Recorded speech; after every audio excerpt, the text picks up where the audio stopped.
অনেকদিন পর আইলাম ঢাকা থেকে। এলাকার রোড ঘাট তো খুব খারাপ দেখছি, চলাফেরাই তো কঠিন। ভাই শোনেন। আসসালামু আলাইকুম বড় ভাই। ওয়ালাইকুম আসসালাম। ভাই কোথায় থাকেন আপনি? ঢাকাতে থাকি আমি। ভাই আপনি ঢাকা কি করেন? ঢাকাতে পুলিশ সর্দার আমি। আপনি এরকম করতেছেন কে? আমার স্টাইল এমন ভাইয়া। এমন না হ্যাঁ। ভাই, দাঁড়া। সুজাট ভালো হাট, ভালো হাট, যা। হ্যাঁ ভালো যা, সুজা সুজি ভালো মতন হাইটে চলে যাবি, যা। 2 দিন ঢাকা যাই সময় পাও না, শালা আটা চেঞ্জ হয়ে যায়, তাই না? মানুষ ঠাপালি পরেই তো আগে ঠিক হয়। চোদনে বলি বাঘে দান খায়, এ তো মানুষ, স্টাইল তো চেঞ্জ হবেই।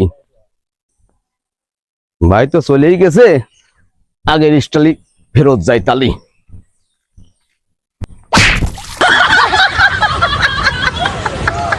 স্টাইলে হাঁটাটা খুব খারাপ, আমি তো মার্ডার হয়ে গেলাম।